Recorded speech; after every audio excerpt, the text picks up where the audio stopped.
GH4, taking the floor here to score. Triple double, no trouble, I got game galore. Watch the turnaround jumper, watch me come like thunder. Is it the shoes you wonder? Grab the bound, dish the pill. Grant Hill coming through, displaying ultimate skills. GH4 owning the paint, leaving you right where you stand. Moving too quick, you're too late. I'm going hard to the rack. Your game's whack. When I attack, stay back, way back. GH4 by Fila, change the game. You know me like a book. You know my moves before I make them. I go right, you're there. I go left, you're there before me. I shoot from downtown, you're in my face. The only way to beat you is to go right and do tonight. Tonight, I'm gonna own you. Ready? Let's go.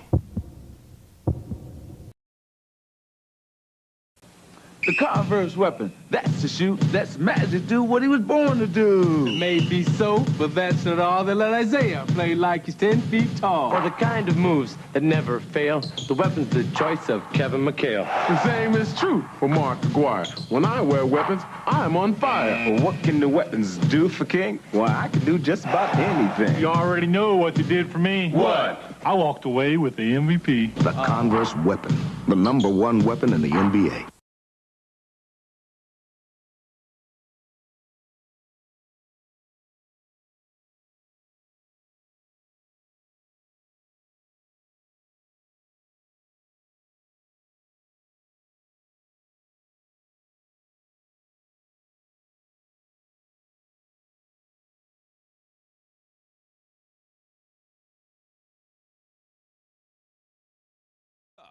He's the emotional, intense, confident leader of the Phoenix Suns. I'm a bad dog who's only concerned about winning. Basketball's most dashing superstar. Don't you agree? Who's never afraid to tell it like it is. We're not all supposed to be alike. We're not all supposed to think alike. Check this out. The killer crossover. What's up? The second. You like my hat? Jordan on the drive. Jam. Did someone say jam session? Here comes Sir Charles. 2, 1, liftoff. Hold on, folks. Buckle up. Hello, everyone. Welcome to this NBA Inside Stuff special. It is all about a man known as Sir Charles of the Phoenix Suns. Actually, his name is Charles Barkley, and my name is Ahmad Rashad. And I'm Willow Bay. You'll see how this small-town kid from Alabama has become one of the world's most celebrated athletes. And it's not only his outstanding career, but also his outrageous personality that makes Charles unique. You'll hear what he has to say about his life, his image, and just about any other topic on his mind. Plus, we'll have a special Charles Barkley jam session. Now in his 10th season, Sir Charles has always been one of the NBA's premier players. But when he was traded to Phoenix in June of 1992, it marked a new beginning for his career. It was the start of what Charles has called the greatest year of his life. Barkley's year included an Olympic gold medal and a goodbye to the Philadelphia 76ers. It shifted into high gear with his arrival in Phoenix as the Suns' new superstar. I am a member of the Phoenix Suns, and I am happy. I'd like to introduce you to a new employee who will be joining us today. I'm Chuck. Are you ready? And Charles didn't take long to make his impact felt in Phoenix. From day one, we had the best record in the league and just kept it going. And it was just an unbelievable feeling to be that good all year. In Barkley, the Suns found not only a gifted player, but also a new spiritual leader. His personality is overwhelming. His confidence just exudes and really permeates through the whole team. He loves to play basketball. He has fun in his job, and I think that's contagious. Blocked by Barkley, and Barkley is juiced. I mean, he is pumped. What a man, what a man, what a man, what a mighty good man. He's a mighty, mighty good man, y'all. As he lifted his team to new heights, he also gained recognition as the league's MVP. I didn't all of a sudden become great when I got traded to Phoenix. I was great all those other years. It meant a lot to me because they were saying, hey, you're a great player and you've done a hell of a job. it was just a great honor. From the front, Barkley across the timeline. But rather than focus on individual honors, Charles devoted himself to team success. If I just do my thing, they gonna make me look good, I'm gonna make them look good. Because if you're a great player, man, the game is so easy. And the better players you play with, the game is even easier. Barkley's memorable season ended in disappointment, a narrow defeat in the finals. But it only served to fuel his competitive fire for what could be his final run at the title. Like last year, getting to the finals I think was good enough. This year, we got to win the World Championship or we're wasting time. If you're a professional athlete, the only thing that really matters is winning. Money doesn't matter, and endorsements don't matter. It's just fun when you win, it's that simple. While last season was a lot of fun for Charles, this year has been more of a struggle. But despite being hampered by injuries, he's still among the league's leaders in scoring and rebounding and was the leading vote getter for the All-Star game. Besides being last year's most valuable player, Charles may have been the most visible as well. Throughout the season, his fame and popularity soared. He was winning new fans and capturing the media spotlight, appearing in movies, TV shows, and commercials. It was all part of a serious case of Barkley mania. And now, ladies and gentlemen, the man we all know and love, Charles Barkley! I think it started with the Olympics. I think that brought me to the forefront. It's hard being in the limelight because you kind of feel like you're on stage all the time. You never get a break, mentally or physically. It's always something to do. And now a word from our sponsor. 34 makes the court like a ring. As the league's most sought-after pitchman, Charles found himself playing spokesman almost as much as playing basketball. That part kind of shook me up a little bit because I felt like I had been doing a lot of stuff, but in the last year or so, man, it just kind of all just like, boom. Ladies and gentlemen, Charles Barkley! No matter how much success you have, every time you go to the next level, it's still mind-boggling. Wow, it's Charles Barkley! I know his mom's name and his grandmother's name. I know him, trust me. I'm the most dedicated fan ever. When you go places and everybody knows who you are, it's still kind of mind-boggling. This is my man right here, the greatest player ever. If you don't believe me, you don't believe me. I appreciate that. With his newfound exposure, Charles found himself being mobbed by admiring fans more so than ever before in his career.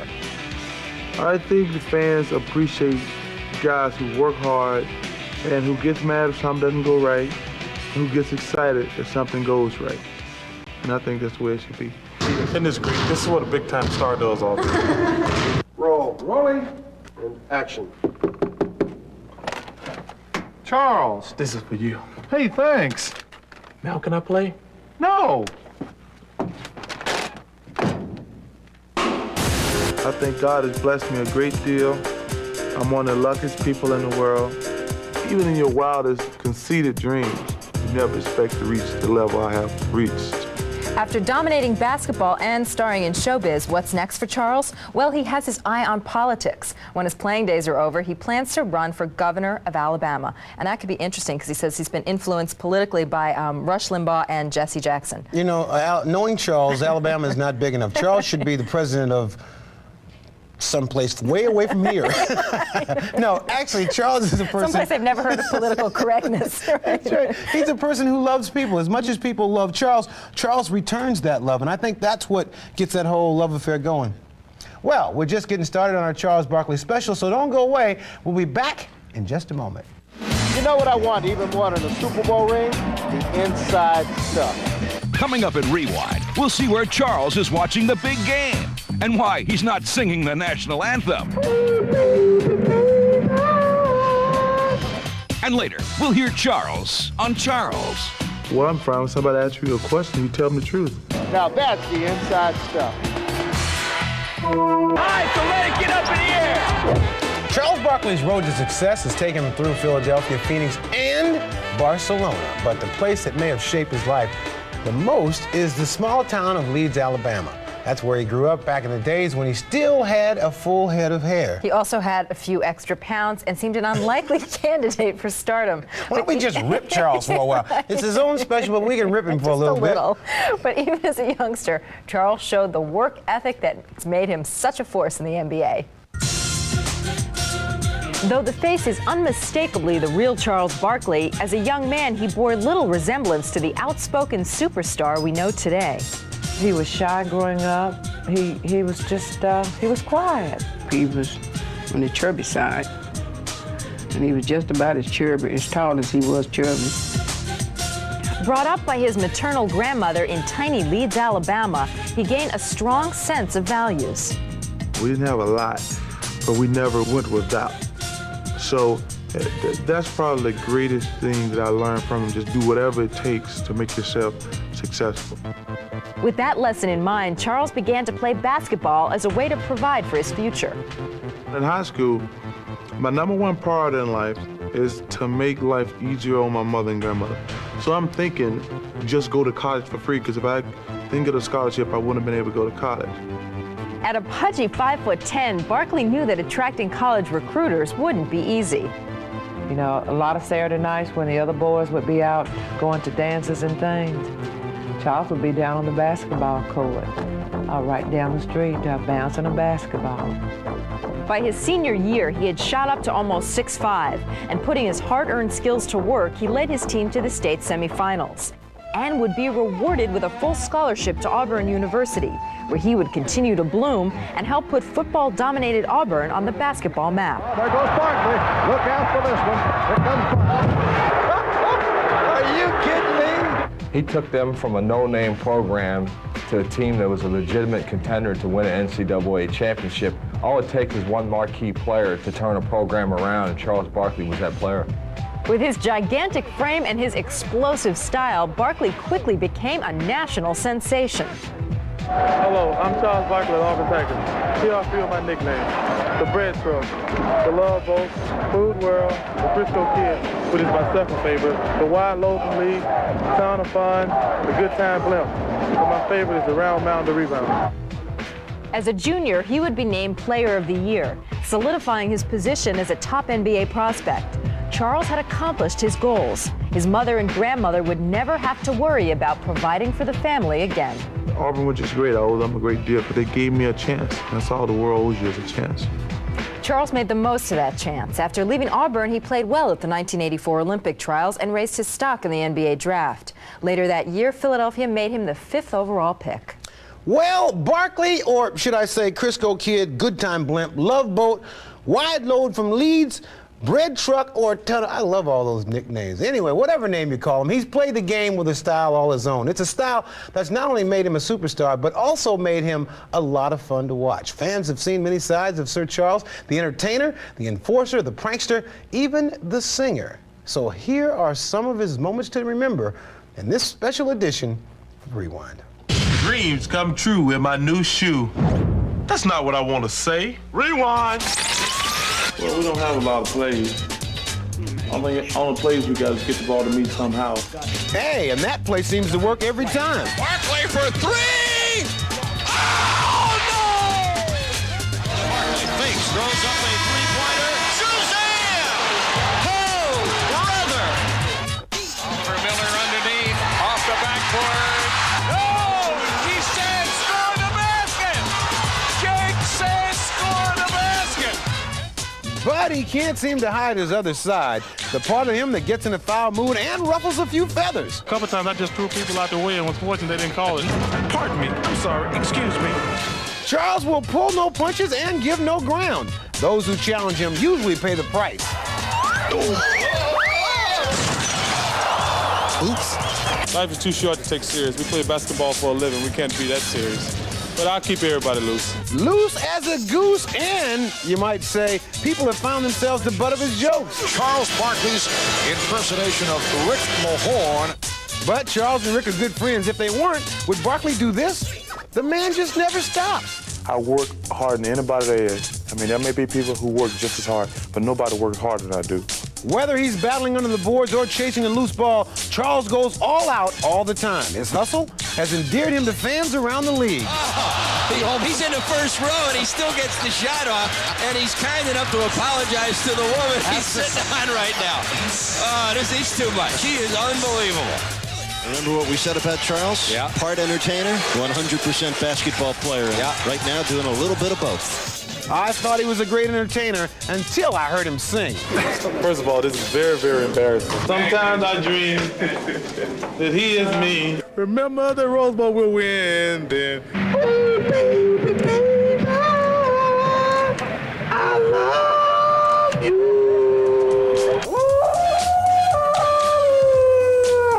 I'm out of here. Bye-bye.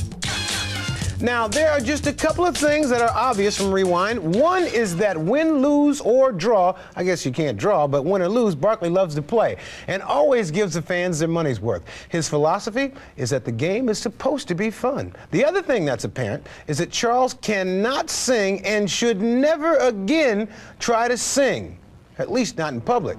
I can't express that sentiment any better than those dogs did at the end. You'll hear more from Charles talking, not singing, as our special continues right after this. Still to come, Charles will give you an earful on the method to his madness. I need that emotion to raise the level of my game. And later, a special Sir Charles Jam session. Something special in the air right there. It's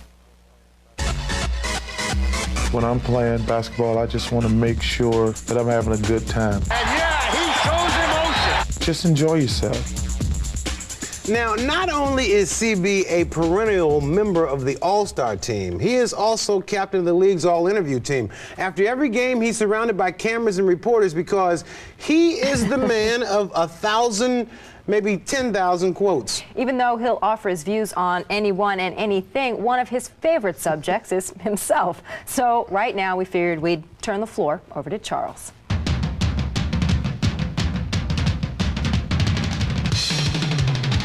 People talk about winning. Winning has nothing to do with it. I hate losing more than I like winning. Pressure, pressure. Can you take the heat, boy? Pressure is when you're married and you got 4 kids and you get laid off. It's not a basketball game. If you got a wife and kids and you get laid off right before Christmas, that's pressure. It's his game to win. When we go to overtime, Barkley 20-footer, yes, with 1.8 I think that's good for me being a good player and a great player. I'll take any shot, anytime, anywhere. Somebody got to be the hero. Might as well be me. Charles Barkley. He's putting on a shot. Talk about a guy who won. Charles. Yeah, he shows emotion. I had always played basketball on emotion because I need that emotion to raise the level of my game. Look at him. Go ahead, Chuck. If I'm on the court and I make a great play, I should be happy about that. If I make a bonehead play, I should be mad about that because I want to be good. I want to be great at what I do. I want to excel. That's what's wrong with so many people in this world. Very few people want to excel at what they do. Whether you're a garbage man, whether you're a teacher, whether you're a doctor, lawyer, basketball player, whatever. You should want to excel at it and be the best at it. America, Charles Barkley. We were there to represent our country. We wanted to prove, like none of those guys would say it public, but I will. We wanted to prove that America is the best in basketball. We wanted to beat them all by as many points we possibly could. We're Americans. We're supposed to be the best. He's come up with a big three-point shot. Oh, Jordan from Johnson. Barkley. That looked like Jordan. I don't look at myself as the ambassador. I don't look at it like that. You know, when the president dies, the vice president just move up.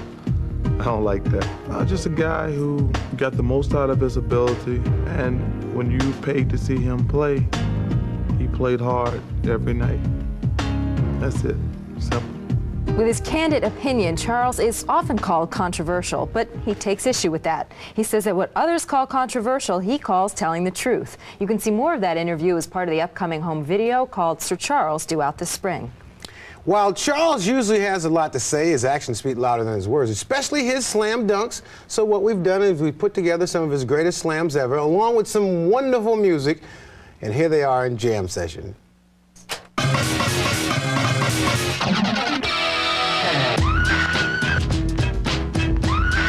I'm a mad dog who's only concerned about winning. Don't you know I'm loco?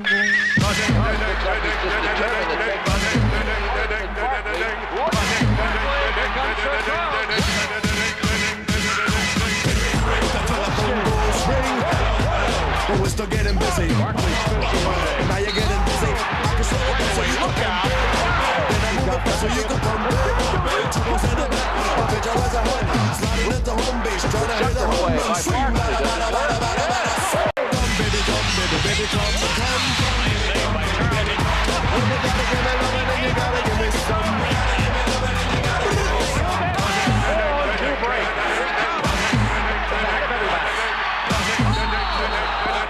Comes out over Miller. Keenan, oh, what a pass to Johnson to Barkley.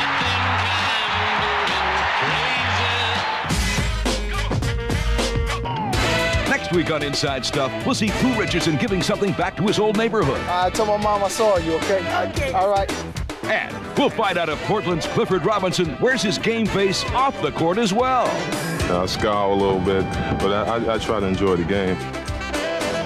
It's not often that superstars like Charles Barkley are traded, but when he became available, the Phoenix Suns knew they had to have him because what they needed most was a franchise player. The Suns were already a quality team, but it was Charles who took them to the next level. No one knows that better than his coaches and his teammates. From his first day in Phoenix, they all looked to Barkley as their new team leader. When Charles came in, I showed him the arena, the new arena here. You see this beautiful, magnificent building? It was all built without your services. I took him into the arena. I said, Charles, see all these seats? They will be full. And I want you to know something, Charles. You didn't put one person in the seats. Every seat was sold out before you ever got here. Now, look up there. What don't we have? Championship flag. That's what we want from Charles Barkley. And Barkley gladly accepted that challenge from the start.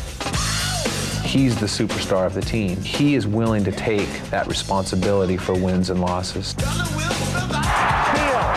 comes Barkley. And Sir Charles doing his thing. No question about it. There's no secret that he's the guy that we're going to go to, and he's the guy that is going to carry our team. 3-on-2, break the other way. Barkley with a bad ankle, spikes the ball away. Yeah, he absolutely thinks he's the best player on the floor and that he knows more than the referees, and that's just him. His will to win is Charles Barkley. But for all the success he has achieved, his thirst for a title keeps him striving for more. That's the only thing that drives me is the opportunity to win a world championship. I think if we're going to win it, we're going to have to win it this year. To many, the pressure of a do-or-die year might seem unbearable, but Barkley has a different perspective. But I don't look at it like everybody else. I don't look at myself as like a failure because we didn't win the world championship. If the worst thing can happen to me is I can lose the basketball game, I got a great life. And with that attitude, he's able to both relentlessly pursue his goal and enjoy doing it. He's just a guy that loves life, loves sports, loves his job, and makes everyone else's job a lot more fun. And whether he gets the championship or not, it is that joy that is perhaps his greatest gift. I look at this as a ride, like a great ride. I'm just going to have fun. Whatever happens, deal with it.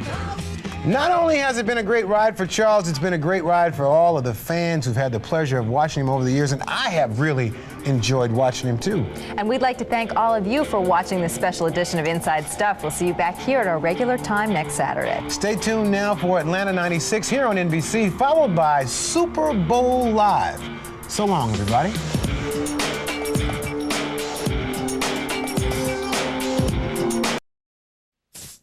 I told him to be realistic. I told him to apply himself. Man, I told him you're working too hard. I told him to take economics. You know, something practical. I told him to get his head out of the clouds. That's what I told him. Did he listen to me? No. In one ear and out the other. Who you gonna listen to? How about yourself? Obey your thirst. Sprite. He had a real knack for science. He could have been an oceanographer. Come on! I don't ask anyone to do anything I don't do. You do your job, I'll do mine. Short, baggy. I seen it all. How many times do I have to tell you guys to put this stuff in the hand? I think this stuff cleans itself. Of course, a lot of the younger guys come to me. Okay, gentlemen, I think you know what to do. You guys remember tube socks? I'm a caring kind of guy. I still get calls from some of the old guys. Okay, I'm Christian Laettner. 1992, Duke, Kentucky. Kentucky's up by 1. Christian's got the ball. 2 seconds left. He shoots a beautiful turnaround jumper off the glass. Gets his own rebound. Loose ball. Laettner goes straight to the hole. Get them. Duke wins game of the century. And that's the way it happened. Well, almost.